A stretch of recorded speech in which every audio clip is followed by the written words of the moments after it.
Good morning. 9/11/2019. It's been 8 years since we were attacked by radical Muslim terrorists in New York City.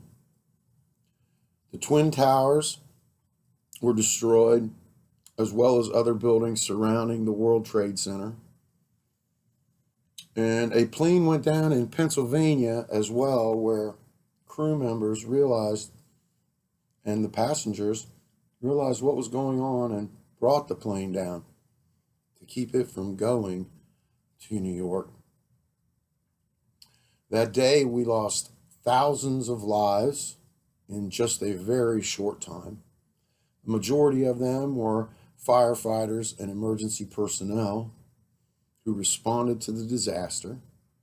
It's important to remember the Twin Towers. 70+% of the business and the people that worked there were foreign nationals.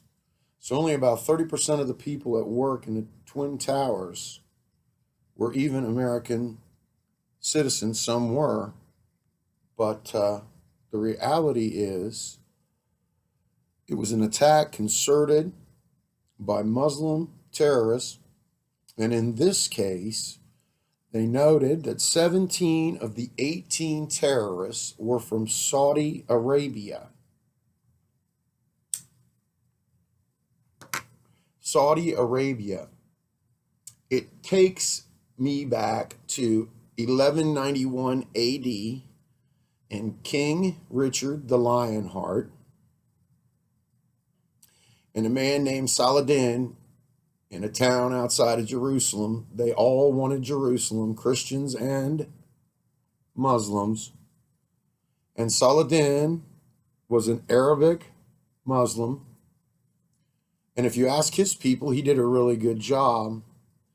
But they were trying to get Jerusalem, and King Richard the Lionheart during the Crusades in 1191 in a town named Acre, during a major engagement of a battle, after giving Saladin notice, of about 30 hours to do and make capitulation, in other words, surrender and agree to these terms, nothing was done, and King Richard his army proceeded to decapitate over, I think it was 2,200 people.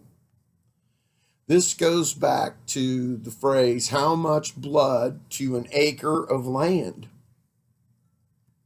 And if you were with King Richard that day, or the Saracens who Saladin represented, you would see how much blood there is to an acre of land. Because when you decapitate someone, they bleed out all the way and fast. It would have been a river. And the people who wrote about it, eyewitnesstohistory.com, you can read about the actual event. I'll post the link below this. And what it was like to be in Acre in 1191 AD. This battle between Islam and Christianity has been going on since the beginning of time, since the two groups existed. Christians come out of Rome. Islam comes out of the Middle East. Look at Iran. Before it, there were Zoroastrians in Iran. Peace to Ahura Mazda.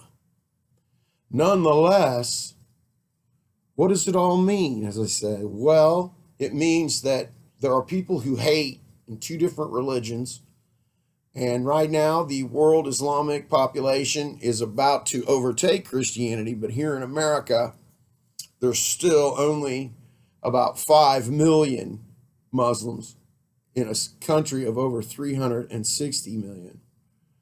So it is happening in a way that we want to get along. Most folks here in America who are Islamic are not violent, but this element of violence between Christianity and Islam is not new. It will go on. And I remember when I was a young reporter, I asked Senator Carl Levin, Democrat of Michigan. He was on the Defense Committee for over 40 years in Washington. And I asked him, when, Carl, will we be done in the Middle East? And he told me the truth. Never. As long as it exists, and as long as Christianity and Islam exist, Never will it end. So today it's important to remember 9/11 and what can happen when evil, based in a religious guise of goodness, comes to call. And that day in Pennsylvania and New York, and those families and friends in the United States in general witnessed what can happen out of pure hatred. People on the streets of America need to remember the ones protesting have a right. But being so hateful and mad, when it escalates and real war begins, it will be in the blink of an eye that you are gone or barely here. I hope you have a good day. Here's to all the people who remember 9/11. Peace, y'all.